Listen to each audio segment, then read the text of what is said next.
Guys, good morning. Bali na dito ako sa kusina. Papakulo ako ng gatas para sa gatas ng mga bata sa umaga. At sasabay ko na rin sa pagluluto ng nuggets. At chicken nuggets daw ang gustong ulam ng isa. Ayan. Painit na ako ng mantika. Magluluto ako kahit mga 10. Lahat yung 10 pang baon niya. So hindi muna ako mag-oven. Hindi ko muna gagamitin yung oven kasi magpapatubig kami ng palay. So, hindi pwedeng magsabay. At, kailangan ko din pala ilagay yung ating hot water. Yan. Kasi natak na ano si Tonton.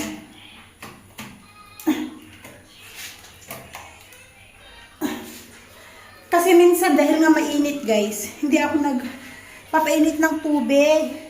Kaso si Tonton ayaw niyang maligo ng medyo malamig. Nag-iiyak siya. Kaya kailangan kong i-open. Ay, kailangan kong isaksak kahit mga 5 minutes lang. Hindi yung talagang mainit na mainit yung tubig. Kahit warm lang yung tubig. Yun yung ipapanligo niya mamaya. Kasi natatakot siya eh. Ang dami na namang talbos ang ating kangkong. Tingnan nyo guys. Ang dami ding bunga ng ating kalamansi. Tingnan nyo yung ating kangkong, oh. Naggapas si ama nung nakaraan. Kaya malinis dito sa may likuran natin. Ang dami na naman niyang talbos. Ang ganda nung dahon dun, oh. Ang ganda ng dahon nun, ang lalaki. Ang laki na rin ng ating avocado. Dami ding bunga ng ating kalamansi. Nag-harvest lang ako nung nakaraan eh. May mga hinog na naman. Kunin ko mamaya. Yan ang likod. Talbusin ko nga iyan. Kangkong. Para dumami palalo ang kanyang talbos.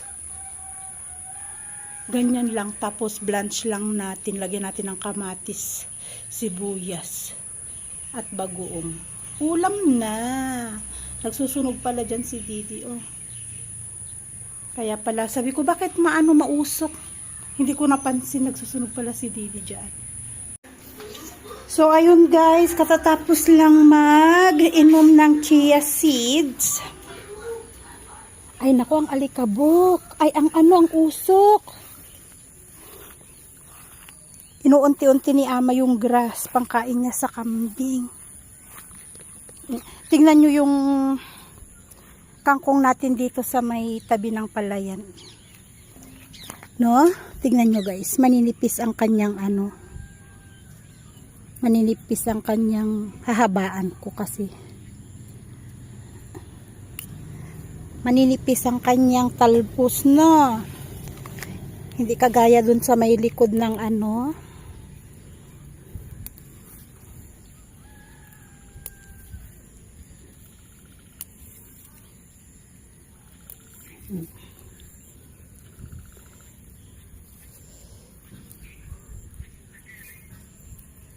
Si ama hindi na siya lumalayo mag-grass, mag-cut ng grass. Yan din oh, dun sa may gilid.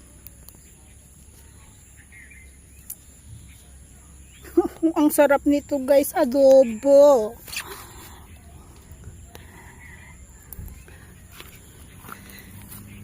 Pero simplihan lang natin ang luto.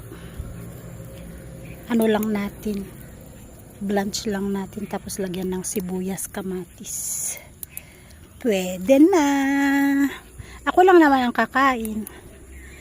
Pero pag inihalo siya sa sinigang, ayan.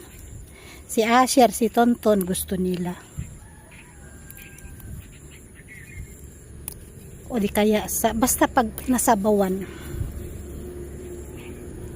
gusto nila to.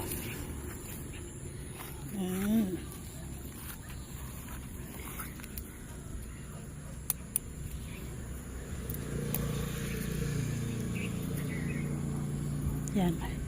Para magtalbos ulit sila. May ampalaya doon. Ito pa oh. Pagkain ng pagkain ng kambing. Inuunti-unti ni ama. Pwede ko ding haluan para magtalbos ang aking Diyan ko i-transfer. Maliit pang talbos niya. Pwede kong talbusan para ano pa siya. Para dumami pa yung talbos niya. Kunin ko tong dahon.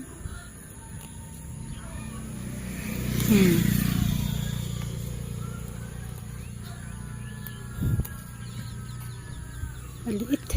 Meron ako nung white. Malaki ang talbos. Oh, di ba?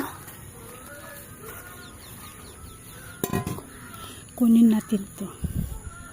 Matigas. Matigas.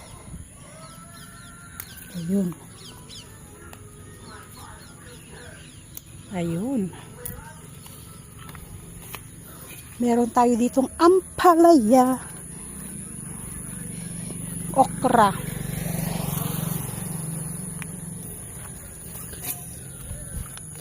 Ang ganda ng talbos ng ampalaya, oh.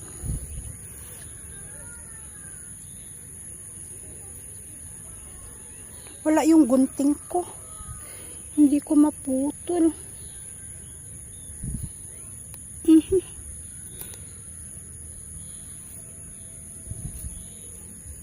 Ganda ng ano niya, oh. Ganda ng dahon, ng tataba. Tinalbusan sa may puno, eh.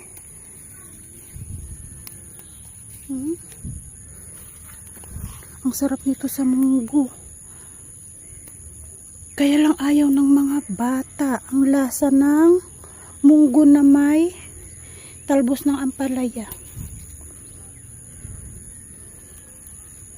Minsan ang ginagawa ko, hinihiwalay ko.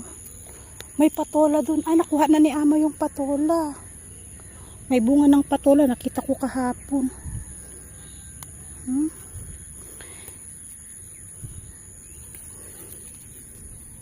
Kunin ko muna yung talbos nito, tapos punta tayo sa likod. Oh, may konting ampalaya. Charan! Gusto ko to.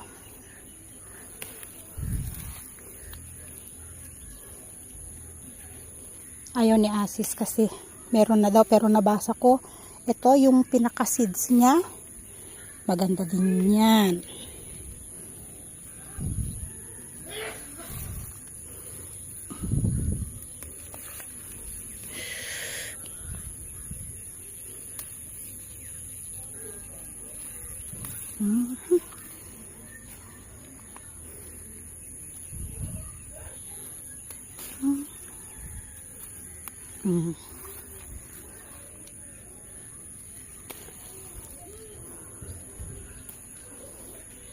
Tanggalin lang natin yung bunga.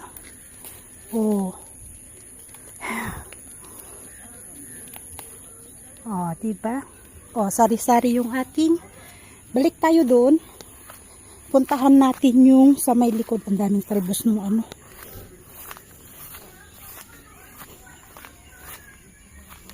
Ang usok. Diyos ko, ang usok, guys.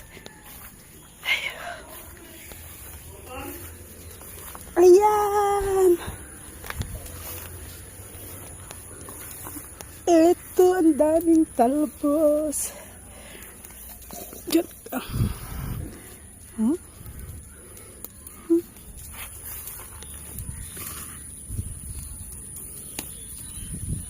Hindi ko kukunin lahat. Kasi may natalbos na ako dun sa kabila, eh. Susunod naman. Para ano. Ang ganda ng dahon. Tingnan yung ganda ng dahon niya. May butas-butas lang kasi dito. Oh, ang ganda. Ang lalaki.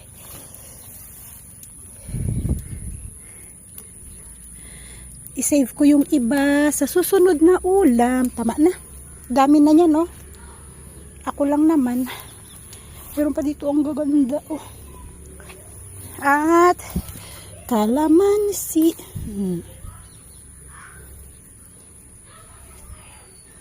para sa aming chia tea. Chia tea. Maglalagay kami ng kalamansi sa aming chia tea sa umaga.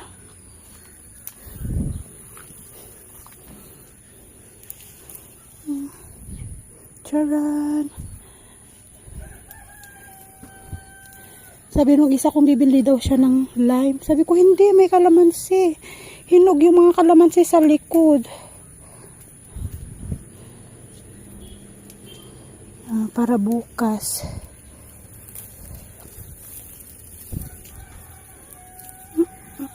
Wala na. Ko tumagaktak ang pawis ko. Ano ba naman? Ito last. Ayun. Ayaw pang magpakuha. Okay. Tara na. Tama na. Susunod na araw ulit. Oh. Meron na tayong pang-ulam.